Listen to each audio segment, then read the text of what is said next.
All right, here we go. Welcome into Philadelphia Eagles Now. Chase Senior here with you. And as always, no matter where you are, how you're tuned in, thank you so much for making today's show a part of your day. And coming up, an incredible program here. We're going to preview this Niners-Eagles wild card round game at Lincoln Financial Field on Sunday. And the stage is set in South Philadelphia for the first round of the NFL playoffs. Kickoff is slated for 4:30 p.m. Eastern, 1:30 p.m. Pacific on the West Coast. Philadelphia opening up as 3.5-point home favorites, and the over-under for this game is 46. And you take a look at the NFC playoff picture, all of the first-round matchups are now solidified both in the NFC and the AFC. The 2025 season came and went in a hurry. And how about how the regular season ended last night between the Baltimore Ravens and the Pittsburgh Steelers? That game was crazy. So the Seahawks, by beating the 49ers on Saturday night in that primetime window, they get the number one seed, they win the NFC West, and they get home field advantage. The Chicago Bears lost to the Detroit Lions at home yesterday, but because the Eagles lost with their backups to the Commanders and the Bears have the tiebreaker over Philadelphia, given what happened on Black Friday when the Bears rushed for 284 yards against this Eagles defense, Chicago gets the 2 seed. They will host the Green Bay Packers. It's the second time in about a month and change that those two NFC North rivals will meet. Eagles will play host to the Niners there in that 6th spot. And then the Carolina Panthers able to miraculously win the NFC South thanks to that help from the Atlanta Falcons in beating the New Orleans Saints. They bounced the Tampa Bay Buccaneers out of the number 1 spot in that NFC South division. And so Carolina will host the Rams in a rematch of a game from a few weeks ago in which Carolina at home won as 10-point underdogs against LA. Don't forget to hit that subscribe button and join us. I have you covered with Elite Eagles coverage every single day year-round. And, of course, this week, we're going to bring the heat. And I want you to come away when you watch our shows as a more informed Eagles fan. I want our content to be entertaining. And as always, we go live for every single Eagles game. We'll be live for a watch party on Sunday, Niners-Eagles, right here on Eagles Now. So hit that sub button. And be sure to turn on those notifications. Therefore, anytime I push out a video like this, anytime we go live, you'll get that push notification. And with that, let's get into the meat and potatoes of our Niners-Eagles wildcard round preview.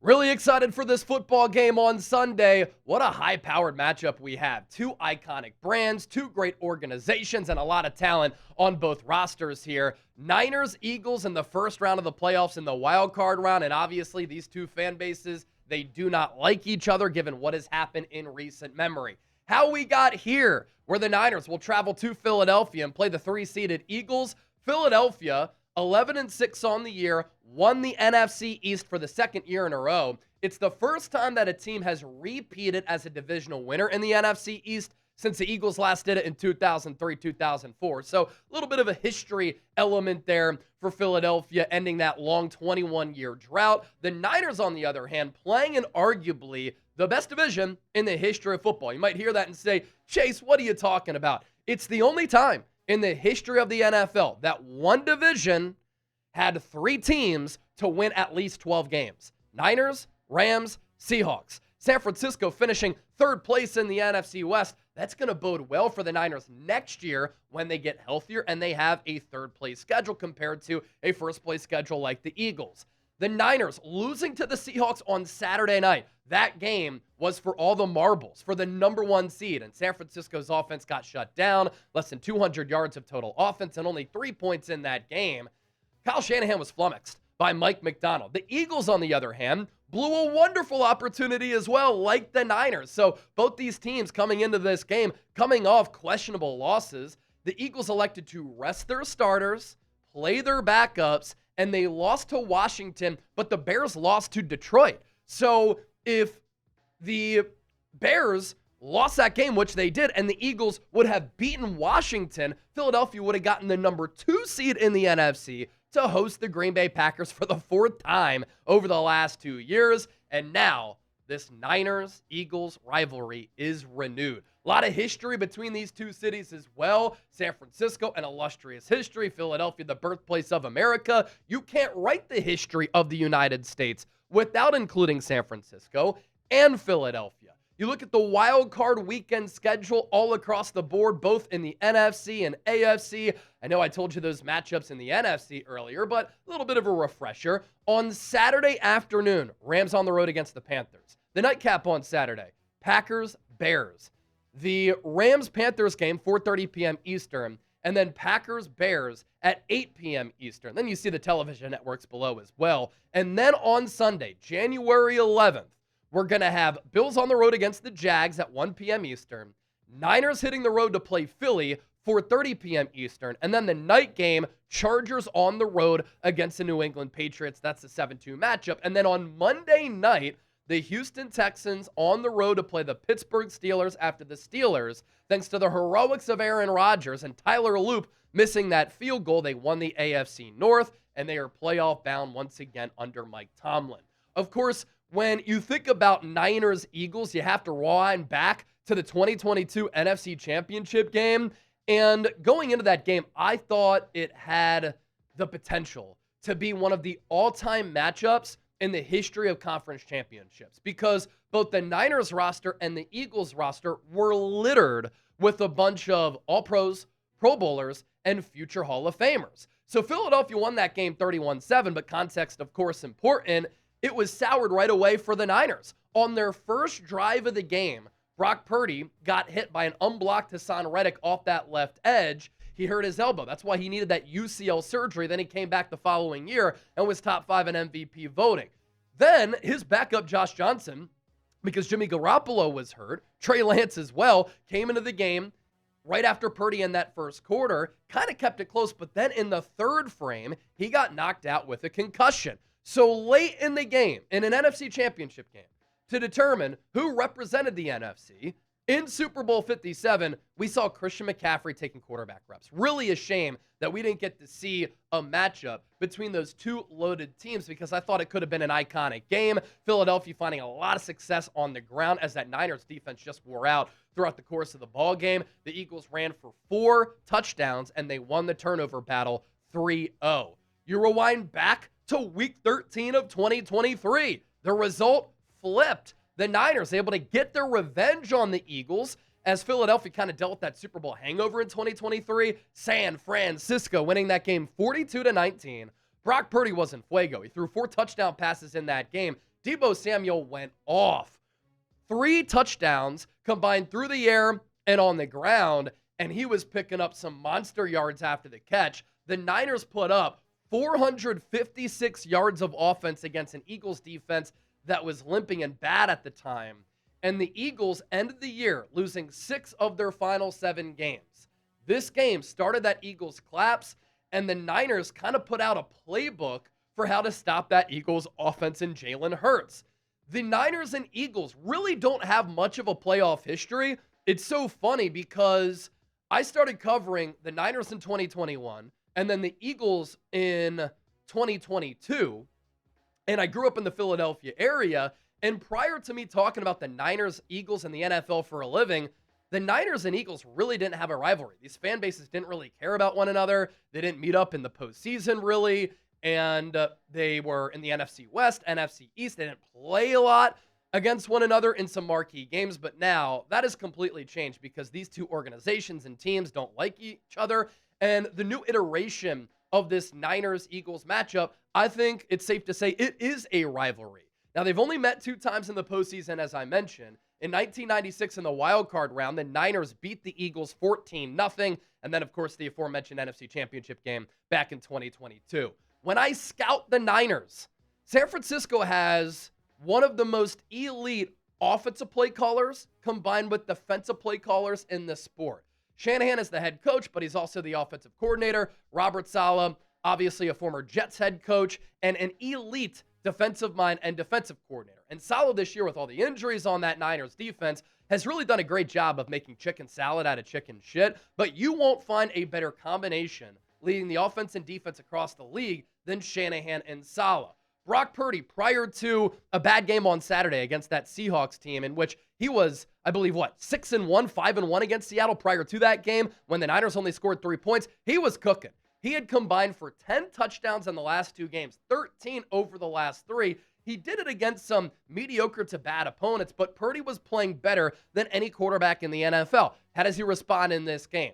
San Francisco, along their offensive line and their defensive line, very weak in the trenches. We'll talk more about that in our preview here. This defense, of course, sorely missing Nick Bosa and Fred Warner, two of the best players in all of football, regardless of position or side of the ball. And then there's a little bit of a lack of explosion at wide receiver for the Niners. They have it with Ricky Pearsall, but he's unreliable because he's always hurt. And so without him against Seattle, no vertical field stretcher. And this Niners offense was anemic. They didn't threaten Seattle at all downfield because they just don't have a ton of speed. In scouting the Philadelphia Eagles, this defense under Vic Fangio, one of the best. If Niner fans were impressed by what Seattle did against the Niners offense on Saturday night, you're going to be impressed with the personnel, the coaching, and the scheme that Philadelphia has to offer here.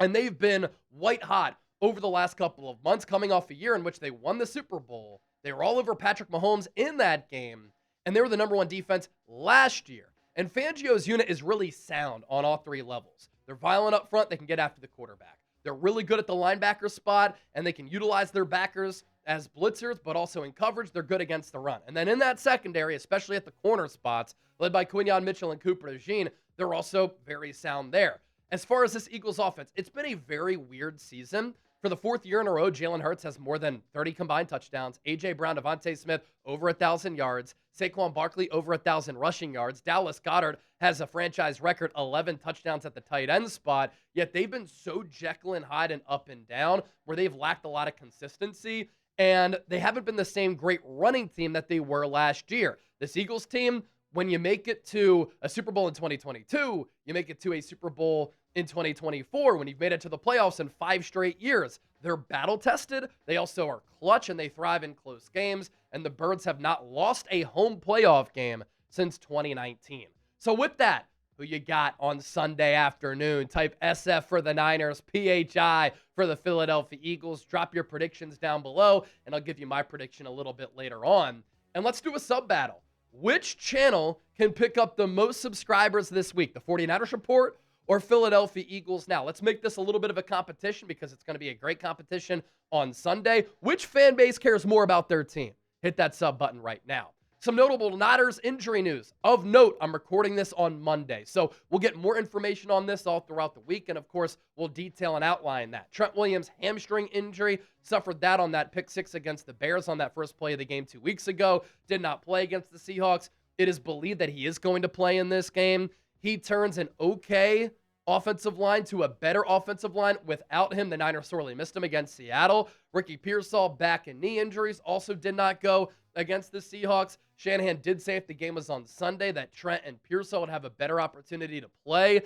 How about this? Every linebacker that was on the Niners' initial 53-man roster is currently hurt. So in the middle of the field, San Francisco is pretty susceptible there. And a lot of you might be asking about Fred Warner. Chase, I've heard some murmurs he could come back for the playoffs. He's been telling people he's targeting a return in the divisional round after breaking and dislocating his ankle against the Buccaneers in October. It would be an insanely fast recovery. Not going to be able to play in this game. Some notable Eagles injury news. Lane Johnson, Liz Frank in the foot, has not played since week 11, and it was believed that maybe he was going to be able to give it a go the last few weeks of the year, but the Eagles saved him for the postseason. Nakobe Dean, he's been awesome since he's come back from that patellar tendon injury. He's dealing with the hamstring issue. He has not played since week 16. And then Jalen Carter hip popped up on the injury report last week. Jalen Carter is a massive key in this game going up against that weak interior of the Niners offensive line. Now, this was the Eagles injury report on Friday, and it features a lot of marquee players. Jalen Carter, Nakobe Dean, Marcus Epps, Dallas Goedert, Lane Johnson, Jalen Phillips. All those players did not play against the Commanders, but of note here, Nick Sirianni did rest his starters. If it were a playoff game, I'm pretty sure all of those players, for the most part, would have played. Coming up next, I'm going to give you my keys to the game, top matchups to watch for this wild card tilt between San Francisco and Philadelphia. Can't wait to break this matchup down further, and I hope you're enjoying the show. If you are, type real one down in the comments section. But first, let's get to our sponsor. PrizePicks. making today's show possible. This is the #1 daily fantasy sports app in North America. Join the millions of users and sign up today. I promise you, you won't regret it. All you have to do, it's very simple to play. You choose more or less on 2 or more player stat projections, and you can win some really big-time money. And you think about where we are in the calendar year, right? Whether you're starting a new routine, making player picks for the first time, trying something new can be hard, but in life and on PrizePicks, it always feels good to be right. With high-pressure playoff matchups every weekend and elite hoops action almost every night, the action never stops. And PrizePicks lets you take control. New feature alert, PrizePicks now has early payouts. If your player gets off to a hot start, you now have the option to cash out of those winnings before the game even finishes. With the new social feeds feature, you can share PrizePicks with your friends and copy lineups from winners with a single click. Copy lineups you like or use them as inspiration for your own picks. You can even follow PrizePicks partners like us and tail or fade our picks with just one click. 4-pick power play for this game. A.J. Brown, more than 65.5 receiving yards. Christian McCaffrey, more than a half rushing or receiving touchdown. Dallas Goedert finding the end zone as well. And then George Kittle, more than 62.5 receiving yards. Download the PrizePicks app today. Use the code CLNS. Get $50 in lineups after you play your first $5 lineup. That's code CLNS to get $50 in lineups after you play your first $5 lineup. PrizePicks, it's good to be right. All right, let's move forward here. Welcome into the show. I'm your host, Chase Sr. I am so excited for this Niners-Eagles game in the wild card round coming up on Sunday in South Philadelphia at Lincoln Financial Field. And coming up here over the next several minutes, I'm going to outline my keys to the game and top matchups to watch for this wild card tilt. Let's first take a look at how the Niners stack up on both sides of the pill here. On offense, this is the 10th best scoring offensive unit in the NFL at 25.7 points per game. Prior to going flat against the Seahawks on Saturday night in Week 18, they were on a heater, dropping 30-plus, 40-plus points in 3 consecutive games. They're 7th in yards per game, so they can move it at 351.4, 11th in yards per play at 5.5. They do lack vertical speed on this team. #1 third down offense in the league, and then a top 5 red zone touchdown efficiency rate as well at 65.1%. The weakness for this Niners team is on defense. It's personnel, it's depth, it's a lack of talent, it's injuries, it's against the run, it's being leaky on that back end. But Robert Saleh has done a good job of maximizing this unit as much as he can, right? 13th in points per game are the Niners, 20th in yards per game, 24th in yards per play, 19th on third downs. And a big key for San Francisco, they've given up yards, they've given up big plays, they've been bad against the run at times, but they have bent but not broken in the red zone.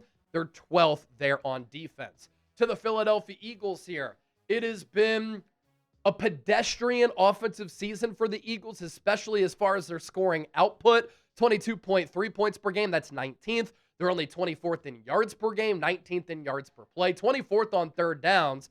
A big key for Philadelphia, kind of like San Francisco on defense, #1 red zone offense in the NFL. And when they've made it to Super Bowls in recent memory, their offense has taken it up a notch in the playoffs. Eagles fans are hoping that's the case here this year.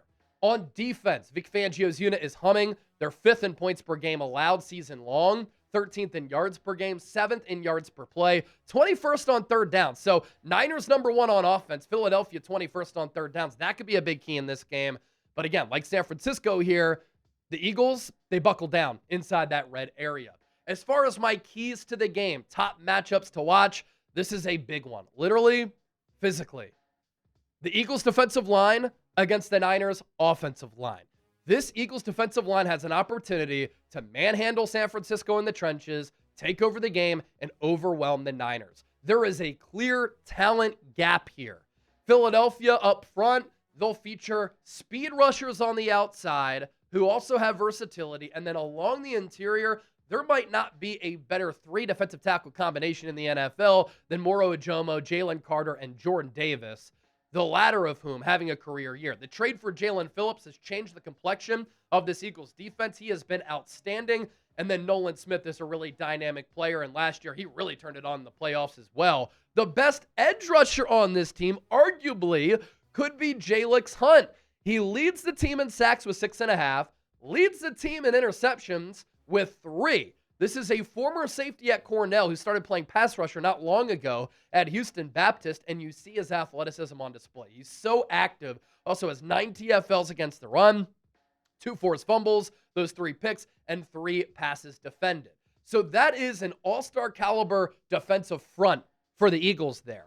This Niners offensive line, they are hoping and praying that Trent Williams can play in this game and that he can make it through this game. Because if he can't, we could see a repeat of what happened for the Niners against Seattle, because this Eagles defense is up there with the Seahawks. So Trent Williams makes an average offensive line a little bit better. Without him, Austin Pleasance would be in there at left tackle. You already know the Eagles would try to expose that. Spencer Burford, okay player. Jake Brendel, not strong at the anchor point. Dominic Pooney, clean sheet against the Seahawks, one of the lone bright spots. And then Colton McKivitz, a good player, but when he goes up against elite players, he does really struggle. Since week 8, the Philadelphia Eagles defense is giving up 14.5 points per game, which is number 1 in the NFL. And they've gone up against some really high-octane offenses. This Eagles defense, similar to Seattle's defense. Mike McDonald, Vic Fangio, 2 of the best defensive play callers in the sport. Seattle, long, fast, physical, athletic. This Eagles team, they can check all those boxes as well. And a big key in this game, too, if the Eagles can generate a pass rush on Brock Purdy. Coming off that Seahawks game, this is a concern if I'm the Niners here. Purdy was pressured on 12 of 32 dropbacks, 38% against the Seahawks. Second highest rate for him this season. He really didn't have a chance. Plus, nobody was open downfield, and the protection couldn't hold up. They couldn't run the football. And when Purdy was pressured, he was 4 of 8 for just 29 yards. He was also sacked 3 times. That is the formula for Philadelphia in this game. If the Eagles can stop the run and get after Brock Purdy, it could be a long day for this Niners offense. Look, what San Francisco has accomplished this year, winning 12 games, it's incredible. But at some point, I just think that the gas is going to run out because the Niners are kind of getting close to running on empty. That's what happens when you suffer a litany of injuries. You look at how this Niners offense fared against the Seahawks. 173 total yards, 4.1 yards per play. Purdy only threw for 120. Yards per pass, just over 4. Rushing yards, 12 totes for 53 yards, 4.4 yards per carry. San Francisco turned it over once when they finally got in the red zone. Brutal Christian McCaffrey drop, which led to a pick. And they got dominated 37 minutes to 22 in the time of possession category. Key to the game and top matchup number 2. The Eagles' offensive line against the Niners' defensive line. San Francisco, dead last in the NFL in sacks this year by a wide margin. Dead last in sack percentage and pressure rate. Now, the Eagles' offensive line, it has a lot of star talent, right? Jordan Mailata, Landon Dickerson, Cam Jurgens, Lane Johnson. They've all been either All-Pros or Pro Bowlers. Philadelphia missing Mekhi Becton. That's where Tyler Steen has filled in. He's been a fine player. He's just not a road grader and a mauler like Becton is. But this Eagles offensive line, I think they're worn down from last year when Saquon Barkley ran for over 2,000 yards. That's something that Jordan Mailata has talked about. Landon Dickerson has been hurt all year. Same with Cam Jurgens coming off an offseason back surgery.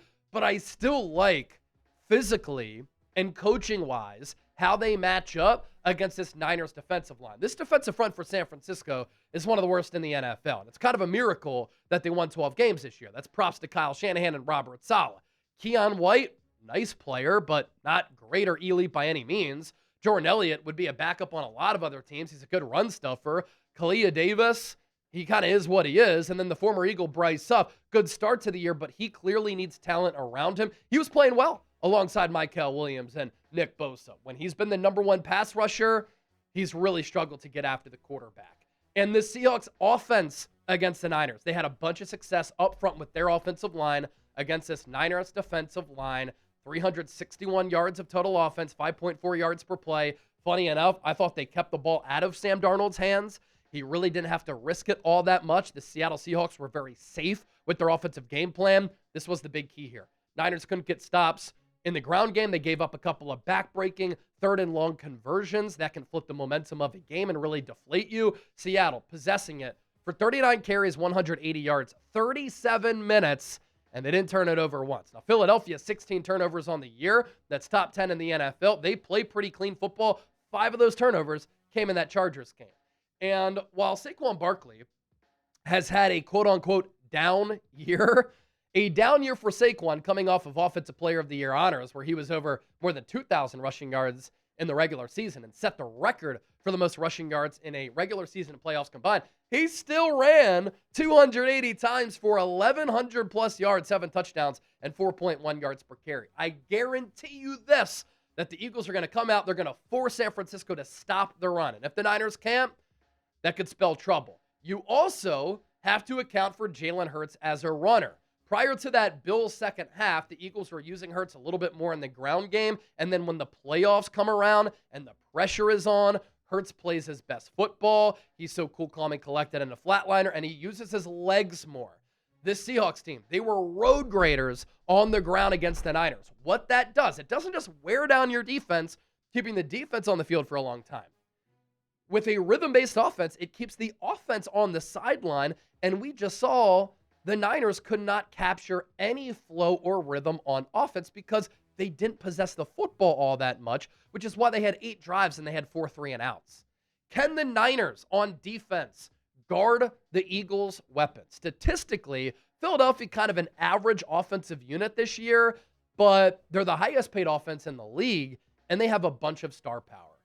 It's crazy to me that Jalen Hurts doesn't get more respect. This is a guy who, in 4 consecutive years, has had more than 30 touchdowns. He's won a lot, and he's played a big role in that as a dual-threat quarterback. Completed under 65% of his passes this year for 3,200 yards, 33 total touchdowns, and 6 picks. And if you're going to say, oh, it's because of the tush push, hasn't been nearly as effective this year. So a lot of those rushing touchdowns, actually dynamic plays by Hurts, and a quarterback rating of 98.5. The numbers really don't lie here. So you have his production. Then you have A.J. Brown, who had 78 catches for more than 1,000 yards. Every year that he's been with the Eagles, 2022, 2023, 2024, now 2025, he's gone over 1,000 yards, but everybody tries to say that Hurts holds him back. And then yesterday, Devontae Smith entered that Commanders game 44 yards away from 1,000. He went over 1,000 yards. And it's the 3rd time in 5 years in his career that he's done that. Targeted a lot, 113 targets this year, more of a deep threat than A.J. Brown, and a very slippery route runner. But both of those guys really hard to bring down in the open field.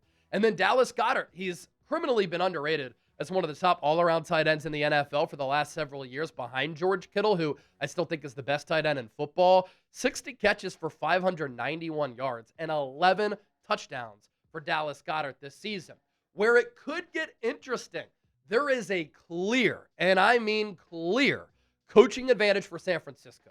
Robert Saleh as a defensive coordinator calling the shots against Kevin Patullo, the offensive coordinator. So if the Niners muddy this game up and they make it close and the fans start to get tense, they start to boo, and then the Eagles start to play tight and this game is close late where any play can decide it, that's where this game could get a little bit dicey. The Niners will need to tackle better if they want to have success in this game.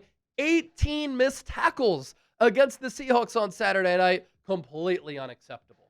One thing Kyle Shanahan did not do, and this is a credit to Mike McDonald's scheme, just playing in nickel all throughout the game, Shanahan needs to scheme guys open. It is a strength of his as an offensive play caller and play designer, but Seattle had such sticky Velcro coverage against the Niners, and nobody got open for San Francisco really outside of that George Kittle deep pass late where he picked up like 20 yards. Other than that, the protection didn't hold up. The play action wasn't working. Kyle Shanahan tried to move the pocket. The Niners didn't have any elusive speed at the skill position spots to get open, and that was a problem for San Francisco. And how about this? Led by Cooper DeJean and Quinyon Mitchell, the Eagles have held opponents to the lowest completion percentage in the NFL at 56.5%. That is the Eagles' best mark since 2008. And the Eagles have allowed only 13 passing touchdowns, fewest in the NFL. Purdy had tight windows against Seattle. I imagine he's going to have more tight windows to throw against Philadelphia. Top matchups to watch furthermore. The Eagles have really good coverage linebackers. Zach Bond, All-Pro last year, finalist for Defensive Player of the Year. He was an All-Pro alongside Fred Warner. Nakobe Dean, a good coverage linebacker. Their third backer is Jahad Campbell. They can all run and cover. So they can defend George Kittle, I think, at least a little bit. And then Cooper DeJean in the Super Bowl, he was defending Travis Kelce. He can be matched up against tight ends. So that's going to be a big matchup because Kittle, by far and away, is Brock Purdy's number one go-to guy. Then there's Quinyon Mitchell against Ricky Pearsall if Ricky Pearsall plays. Pearsall, like Devontae Smith, very clean route runner with good footwork. He has a great release. He can beat man or zone, so that's going to be a really good matchup to pinpoint as well. The Eagles' safety play is a little bit susceptible to giving up big plays, so look for Kyle Shanahan with some misdirection, with some play design to try to take some plays over the top if the Niners can have a burner like Ricky Pearsall out there. The target for San Francisco to win this game, given how bad their defense is, because they come in with a massive disadvantage on defense, get to 25 to 30 points offensively and hope to generate a turnover or two. And then lastly, could a big special teams play decide this game? I think this game is going to be close. I think it's going to be a dogfight. I think these are two of the most well-coached teams in the NFL outside of Kevin Patullo as the Eagles offensive coordinator. The Eagles DVOA rankings, number 17 on offense. So middle of the pack. Really good on defense at number 6. Number 25 on special teams. Now, I will say it's more because Jake Elliott has missed a bunch of kicks this year. I actually think the Eagles' punt and kick return coverage has been pretty good, but they've also had some lapses at returning kicks. So a big special teams play in this game could sway the game, and Sky Moore has a couple of really big returns for the Niners this year. The Niners DVOA rankings, number 2 on offense, but number 27 on defense. Number 13 on special teams. And I've said this, if the special teams can be about average and the offense can be here, obviously the defense has to get better. You can live here if you're San Francisco, because last year they were 31st or 32nd in DVOA on special teams, and it killed them time and time again. The time has come. We got a lot of people watching this show right now. I want you to predict the score. Niners, Eagles, Sunday afternoon in Philly. My prediction, I think this game is close. I think this game comes down to the wire. But I think at the end, over the course of a 60-minute ball game, the Eagles do beat the Niners 26-23. Here is why I like the Philadelphia Eagles to beat the 49ers in the wild card round on Sunday. The Eagles have the rest advantage. Nick Sirianni did not play his starters in Week 18. The Niners were in a dogfight, plus they have to travel across the country to Philadelphia. The Eagles are playing at home. They have not lost a home playoff game since 2019 when Carson Wentz was knocked out against the Seahawks by Jadeveon Clowney. Top to bottom on offense and defense, the Eagles have far more roster talent, and that's what happens when you lose a bunch of players to injury if you're San Francisco. I'm a big believer that the game of football is decided in the trenches. Sometimes you have to watch the game from the sideline. Who gets the best push? I think the Eagles have the clear edge in the trenches, and in order for the Niners to pull off an upset as 3.5-point underdogs, they're going to have to play perfect. Get to around 30 points on offense, generate a turnover or two on defense, and then have a big special teams play. Don't forget to give me a follow on X, Instagram, and TikTok at Chase_Senior. My content has been popping on social media, so show me love over there, and I'm giving you free additional content over there. Just launched that TikTok page, trying to get to 10K as soon as possible, and keep it tapped here because we got you covered with great coverage all week.